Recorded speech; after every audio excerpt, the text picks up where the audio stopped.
Alors voilà, j'ai une liaison très particulière avec ce tableau Les Ménines, c'est-à-dire que c'est un tableau qui est unique dans son originalité, c'est comme s'il avait une âme, c'est comme s'il savait garder ses secrets.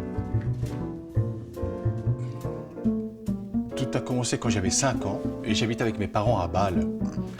Et comme la plupart des petits-enfants, j'étais fasciné par tout ce qui concerne le feu, la flamme, la couleur de la flamme. Et il m'arrivait souvent de piquer des allumettes à mon père, qui était un gros fumeur, et je me cachais dans un endroit de l'appartement pour pouvoir brûler des feuilles, afin de voir la flamme se dandiner. Et puis bien entendu, un jour, j'ai failli de mettre le feu de l'appartement, et mon père, pour me punir, il m'a enfermé dans un local obscur. Donc bien sûr, j'avais 5 ans et je ne me rappelle plus si c'était à la cave ou dans un reduit, mais il faisait nuit noire. Et donc à un moment donné, je me suis endormi.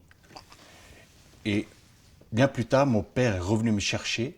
Et lorsqu'il a mis la main sur la poignée, et bien à ce moment-là, instantanément, je me suis réveillé. Et j'avais complètement oublié pourquoi j'étais dans cette pièce. Et je n'avais pas compris qui était la personne qui se trouvait dans l'encadrement de porte. C'était mon père, bien entendu, mais sur le moment, je n'avais pas réalisé. Et il se tenait à l'encadrement de porte. Et le contre-jour découpait complètement sa silhouette. Sa silhouette demeurait dans l'obscurité. Et ça, c'est une image dans mon cerveau qui est restée à tout jamais.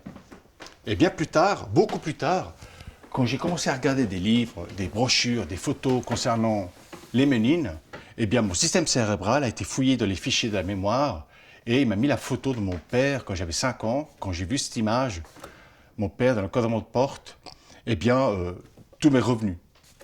Les souvenirs me sont revenus. Et c'est pour cette raison-là, quand je vois les Ménines, aujourd'hui, eh bien, c'est chaque fois pareil.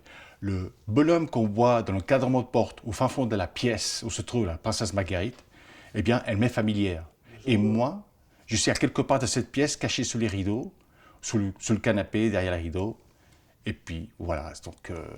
Donc voilà, ce que je dis souvent, c'est que j'ai vécu dans le tableau avant d'avoir connu le tableau, sans aucune prétention. Comme j'ai la nationalité espagnole, il m'arrive d'aller en Espagne, d'aller à Madrid. Et il y a 7 ans, pour la première fois, je suis allé au Prado. Et je me suis retrouvé devant les Ménines. Et bien sûr, alors là, mon système cérébral m'a joué un tour, c'est qu'à un moment donné, j'ai perdu le contrôle de mes émotions. Et j'ai commencé à pleurer. J'avais les larmes qui me ruisselaient le long de mes joues. Et je n'ai pas trouvé d'autre moyen que de sortir du musée del Prado, sortir complètement à l'extérieur pour pouvoir reprendre le contrôle de moi-même. Je ne pouvais pas faire autrement. Et une fois chose faite, une fois que j'allais mieux, j'ai décidé de retourner dans le Prado, me retrouver devant les Ménines, et ça recommençait de nouveau. C'est quelque chose dont je n'ai pas le contrôle.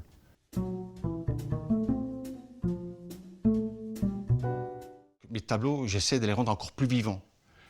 Et alors j'ai trouvé un moyen, c'est le mapping. C'est le mapping, c'est grâce à un logiciel, à travers un projecteur, on peut donc envoyer de la lumière, du son et de la musique sur des bâtiments, sur des monuments. Moi, je le fais spécialement sur mes toiles. Et comme mes toiles, il y a beaucoup de relief, c'est-à-dire que quand la lumière, elle tape la toile, eh bien, on dirait du 3D. Ça donne comme une espèce de vie à mes tableaux. C'est comme s'ils avaient une âme.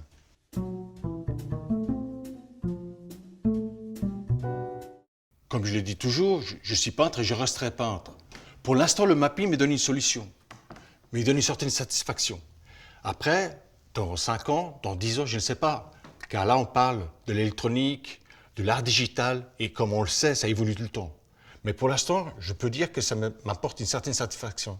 Et effectivement, quand je projette de la lumière, du son, de la musique sur mes toiles, grâce à ce logiciel qui est le mapping, eh bien, ça leur donne comme s'ils avaient une âme, une forme de vie.